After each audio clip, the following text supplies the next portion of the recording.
আপনারা কি করেছেন লোক জানে। সরস্বতী পুজো আটকেছেন, আমি প্রতিবাদ করেছি।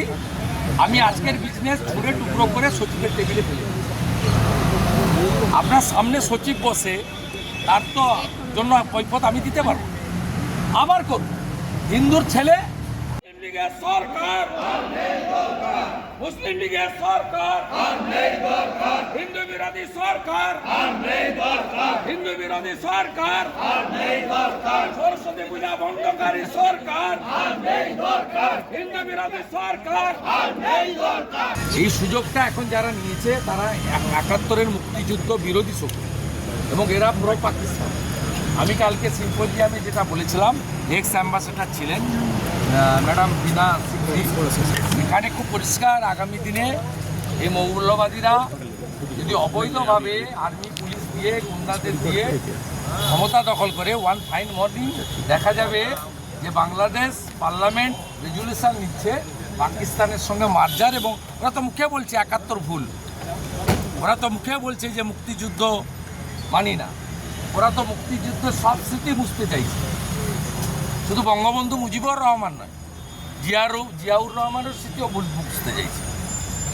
কার্যত সেদিন যারা পাকিস্তানকে সাপোর্ট করেছিল, জামাত এবং রাজাকার প্রো পাকিস্তান শক্তি, তাদের হাতেই বাংলাদেশ।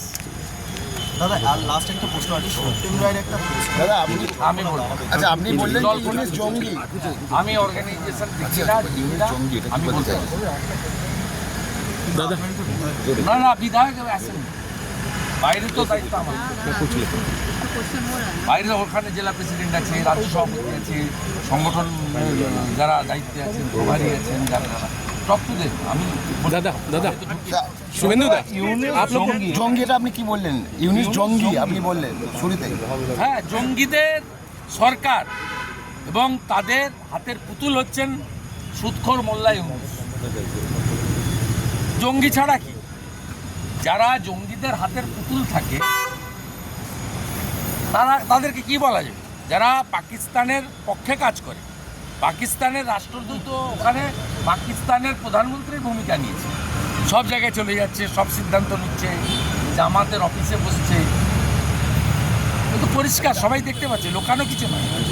এখন পুরনো তিক্ততা ভুলে তিনটে মূল শক্তি, আওয়ামী লীগ, বিএনপি এবং জাতীয় পার্টি, যারা বিদেশে আছে তাদের বাদ দিয়ে বাকি সকলের একটা ছাতার তলায় এসে মুক্তিযুদ্ধ বিরোধী শক্তিকে আগে পরাভূত করা দরকার, পরাস্ত করা দরকার। এবং বিএনপি এবং আওয়ামী লীগের ঘোষণা দেওয়া উচিত, আমরা বিগত দিনে সরকারে থাকাকালীন যে ভুল করেছি এর জন্য আমরা ক্ষমা প্রার্থী, ভবিষ্যতে এই ভুল আমরা করব না। কারণ বাংলাদেশে এখনও ৮০% মানুষ মৌলবাদী বিরোধী মানুষ, ২০% মৌলবাদী রাজাকার পাকিস্তানপন্থীরা, তারাই সব নিয়ন্ত্রণ করছে। যারা ৯৩,০০০ ভারতীয় আর্মি চিফের কাছে আত্মসমর্পণ করেছিল, তারাই এই সুযোগটা কাজে লাগাবে। এটাই ग्राउंड रियलिटी, এর কোনো ব্যাখ্যা নেই। दादा एक क्वेश्चन है, दादा एक क्वेश्चन कि आज क्यों आप लोग को सस्पेंड किया गया? दादा সেন্ট্রালের অফিসে যাবেন, সিপির সঙ্গে দেখা না, আমার লালবাজার ছিল, সিপি আমার পিএকে তার অফিস থেকে রিকোয়েস্ট করেছে যে উনি ডিসি সেন্ট্রাল অফিসে প্রি অকুপাইড একটা মিটিংয়ে থাকবেন। ঠিক আছে, ওটা তো সরকারি অফিস, ওটা তো কলকাতা পুলিশের একটা পার্ট। আমার তো মিট করার কথা সিপি, সিপি যদি বাড়িতেও ডাকেন যেতাম না।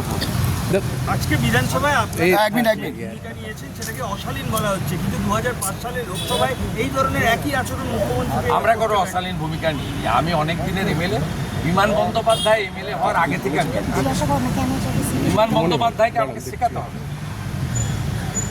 বিমান বন্দ্যোপাধ্যায় এমএলএ হয়েছে 11 সালে, শুভেন্দু অধিকারী এমএলএ হয়েছে 2006 সালে। दादा एक क्वेश्चन, সিনিয়র এমএলএ দেন বিমান বন্দ্যোপাধ্যায়। এই ধরনের মুখ্যমন্ত্রী शुभेंदु ওটা আমাকে ঠিক শেখান না। আপনারা কি করেছেন লোক জানে। সরস্বতী পুজো আটকেছেন, আমি প্রতিবাদ করেছি। আমি আজকের বিজনেস ছুঁড়ে টুকরো করে সচিবের টেবিলে ফেলে দিয়েছি। আপনার সামনে সচিব বসে, তার তো জন্য কৈফিয়ত আমি দিতে পারবো। আবার করুন, হিন্দুর ছেলে, হিন্দুদের জন্য, হিন্দু দেবদেবীর জন্য, গীতার জন্য, বেদের জন্য, উপনিষদের জন্য, রামায়ণের জন্য, মহাভারতের জন্য, ইস্কনের জন্য, রামকৃষ্ণ মিশনের জন্য, ভারত সেবাশ্রম সংঘের জন্য, আর্য সমাজের জন্য, বাবা লোকনাথ ব্রহ্মচারীর জন্য, রামনারায়ণ রামের জন্য, ওঙ্কারনাথ ব্রহ্মচারীর জন্য, নিগমানন্দ পরমহংসের জন্য, মা শারদামণির জন্য, জগৎগুরু রামকৃষ্ণদেবের জন্য, ঠাকুর অনুকূল চন্দ্রের জন্য, স্বামী প্রণবানন্দের জন্য যতবার যা খুশি করুন, জেলে দেন, সাসপেন্ড করুন, মারুন, গাড়ি ভাঙুন, যা খুশি করতে পারেন, গর্বিত হিন্দু।